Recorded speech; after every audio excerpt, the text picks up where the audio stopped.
La revolución bolchevique hace 100 años cambió el mundo. La lucha a favor y en contra del comunismo dominó todo el siglo XX. En términos políticos, esto se llama la Guerra Fría, que terminó recién con la caída del comunismo ruso. Y la pregunta que nos hacemos es, ¿cuál ha sido la consecuencia de esta revolución? Considerando que existe un silencio peligroso en torno a esta revolución hace 100 años, es imperativo plantear esta pregunta. ¿Cuál era el efecto de la revolución bolchevique? La revista cristiana alemana Idea Spectrum cita al patriarca Kirill, la autoridad máxima de la Iglesia ruso-ortodoxa. Según para la Iglesia la revolución comunista de octubre de 1917 era una catástrofe. La toma de poder de parte de los comunistas conducía a la persecución de los cristianos, a la destrucción de las iglesias y a una propaganda radical antirreligiosa. El comunismo ha tenido millones de víctimas fatales. Estos hechos no deben ser olvidados. A la historia no se debe hacer un retoque para encubrir estas atrocidades. Sentencia del patriarca Kirill. Pero miremos más de cerca a lo que eran las consecuencias de la revolución bolchevique.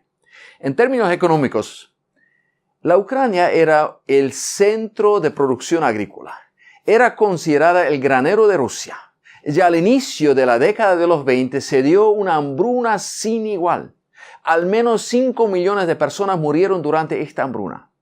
El propio Lenin, cuyas políticas habían desencadenado esta hambruna, dijo: «Dejen que los campesinos mueren de hambre». Él creía que los campesinos estaban tratando de socavar el esfuerzo de la guerra al tomar la comida del ejército. Aproximadamente 10 años más tarde, en 1932 y 33, se dio otra gran hambruna soviética en Ucrania. Es llamada Golodomor, que literalmente significa matar de hambre o genocidio ucraniano. Esta hambruna causó entre 3 a 7 millones de muertes. Otro efecto era la represión, la persecución, el terror, las matanzas, los campos de concentración, el trabajo forzado. Me ha tocado conversar personalmente con personas que fueron llevados a los campos de trabajo forzado o que estuvieron presos durante el régimen de Joseph Stalin. Este señor, que gobernó a Rusia desde 1927 a 1954, es considerado como uno de los dictadores más crueles de todos los tiempos. Stalin era la personificación de lo más terrorífico, cruel e inhumano del comunismo ruso. Se cuenta que él habría dicho: «La muerte de una sola persona es una tragedia, pero la muerte de millones de personas es apenas una estadística». Él empezó a limpiar su entorno y a las fuerzas armadas de eventuales enemigos. Realizó todo un descabezamiento del Ejército Rojo. Ordenaba fusilar masivamente a obreros, secretarios del partido, funcionarios, campesinos, kulaks, sacerdotes, periodistas, ingenieros, médicos. Este procedimiento se llama las purgas de Stalin. Fue el tiempo en que nadie, salvo Stalin mismo, sabía si viviría el día siguiente. El año en que todo el mundo podía ser detenido, juzgado a puerta cerrada, fusilado o condenado a 20 años en un campo de trabajo en Siberia. El periodista Jim Liao escribe en febrero de este año acerca de la Gran Purga en Rusia.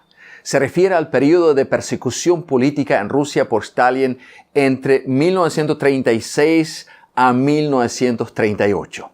Esta época de terror es considerada como una de las matanzas masivas más grandes de la historia humana. Y el escritor de libros bestseller Philip Yancey cree que en los años de la purga, de 1937 a 38, fue ejecutado un promedio de unas 3.800 personas por día. Aunque las estimaciones varían mucho, según este autor, durante el régimen comunista murieron alrededor de 60 millones de la mano de su propio gobierno. Muchos estiman que el comunismo ha matado al menos 100 millones de personas. No obstante, sus crímenes no han sido recopilados. Philip Yancey relata su conversación con un periodista del periódico Pravda. Este periódico fue la publicación oficial del Partido Comunista entre 1918 y 1991. Y le describe a este periodista como un hombre compungido y arrepentido que, admitiendo la tragedia, dijo lo siguiente: a pesar de que tuvimos las mejores intenciones, hemos creado uno de los sistemas más horribles y crueles que el mundo haya conocido. Esto nos hace recordar la trascendencia declaración del escritor ruso Fyodor Dostoyevsky, que suena como una profecía: sin Dios, todo está permitido.